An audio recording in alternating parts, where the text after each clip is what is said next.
Bismillahirrahmanirrahim. Assalamualaikum warahmatullahi wabarakatuh. Perkenalkan, nama saya Ruspita Melati, NPM 130218026, Fakultas Tarbiyah dan Keguruan. Pada kesempatan kali ini saya akan mempresentasikan hasil penelitian saya yang berjudul Pemanfaatan Tanaman Kopi sebagai Media Pembuatan Kolase dalam Meningkatkan Kemampuan Motorik Halus untuk Anak Usia Dini di TK Nurul Islam Lampung Barat. Yang pertama, latar belakang masalah. Usia dini merupakan usia awal yang paling penting dan berdasar sepanjang pertumbuhan dan perkembangan kehidupan manusia. Perkembangan motorik pada anak usia dini berkembang secara optimal bila diberikan rangsangan yang tepat. Lampung Barat merupakan salah satu kabupaten penghasil kopi terbesar di Provinsi Lampung. Pada umumnya, produk olahan kopi diolah menjadi minuman, sedangkan tanaman kopi bisa divariasikan menjadi kegiatan motorik halus, diantaranya membuat kolase dan lain sebagainya. Berdasarkan hasil dari observasi yang telah dilakukan, media pembelajaran yang digunakan pada TK Nurul Islam sangat minim dan monoton. Media yang biasa digunakan dalam pembelajaran diantaranya alat main balok, puzzle, dan alat main lainnya. Dengan itu, saya tertarik untuk memanfaatkan salah satu kekhasan daerah ini, selain bahannya berada di lingkungan sekitar dan juga dapat menambah alat main berbagai sumber belajar.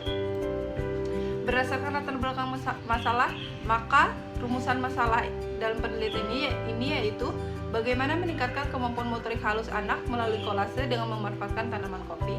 Berdasarkan rumusan masalah, maka tujuan penelitian ini memanfaatkan tanaman kopi, yaitu batang, ranting, daun, akar, dan biji kopi sebagai media pembuatan kolase dalam meningkatkan kemampuan motorik halus untuk anak usia dini di TK Nurul Islam Lampung Barat. Adapun metode yang digunakan yaitu menggunakan pendekatan kualitatif dan jenis penelitian tindakan kelas dalam bentuk kolaboratif, yaitu mengutamakan kerjasama antara kepala sekolah dan dengan guru, di mana dalam penelitian ini guru sebagai pengajar dan peneliti bertindak sebagai pengamat. Adapun tempat dan waktu penelitiannya yaitu tempat penelitian ini dilaksanakan di TK Nurul Islam di Jalan Racudu, Liwa Balik Bukit, Lampung Barat.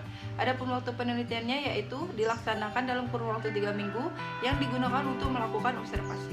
Adapun subjek penelitiannya yaitu murid kelompok A sebanyak 20 orang, yaitu 10 orang anak laki-laki dan 10 orang anak perempuan. Adapun teknik pengumpulan datanya yaitu observasi dan dokumentasi. Adapun rancangan penelitiannya yaitu dilakukan dalam 3 siklus, di mana satu siklus ada 4 tahapan, yaitu perencanaan, tindakan, observasi, dan refleksi. Adapun instrumen pengumpulan datanya yaitu melalui lembar penilaian anak. Adapun teknik analisis datanya menggunakan rumus P dengan F per N dikali 100%. Selanjutnya, hasil dan pembahasan pada penelitian ini yaitu berdasarkan penelitian dilakukan, kondisi awal anak yang akan diteliti bahwa perkembangan motorik halus anak dengan kegiatan kolase masih sangat rendah. Dari hasil observasi, tingkat perkembangan nilai motorik halus pada prasiklus terdapat 9 orang anak atau 45% belum berkembang, 11 orang anak atau 55% mulai berkembang, dan tidak ditemukan anak yang memiliki perkembangan nilai motorik halus berkembang sesuai harapan dan berkembang sangat baik. Pada siklus 1 dilakukan dalam tahap perencanaan, tindakan, observasi, dan refleksi. Tahapan tersebut dilakukan sampai dengan siklus ketiga. Berdasarkan hasil pada siklus ke-1 mengalami peningkatan, yaitu 6 orang anak atau 30% yang dikategorikan belum berkembang, 14 orang anak atau 70% yang dikategorikan mulai berkembang, dan tidak ditemukan anak yang memiliki perkembangan motorik halus berkembang sesuai harapan dan berkembang sangat baik. Pada siklus 2, berdasarkan hasil observasi pada siklus 2 menunjukkan hasil tergolong kategori baik tapi masih kurang optimal. Berdasarkan hasil perkembangan sudah ditemukan anak yang memiliki perkembangan nilai motorik. Yang pertama, berkembang sangat baik, terdapat 2 orang anak atau 10%, berkembang sesuai harapan 9 orang anak atau 45%, yang dikategorikan mulai berkembang 7 orang anak atau 35%, dan 2 orang anak atau 10% yang dikategorikan belum berkembang. Pada siklus ketiga, berdasarkan hasil observasi, sebagian besar anak mampu mengikuti pembelajaran menggunakan tanaman kopi. Peningkatan terlihat pada proses pembelajaran.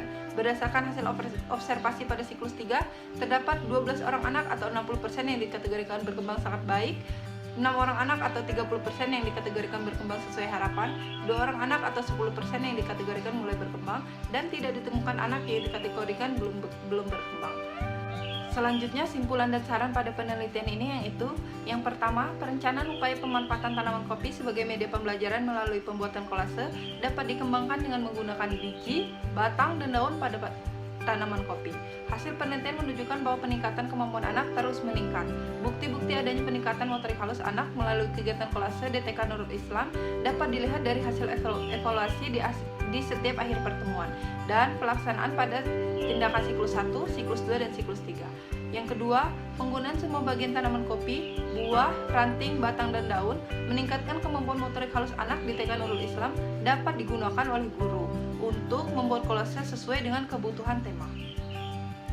Sekian, terima kasih. Sekian yang dapat saya sampaikan, lebih dan kurangnya saya mohon maaf. Wassalamualaikum warahmatullahi wabarakatuh.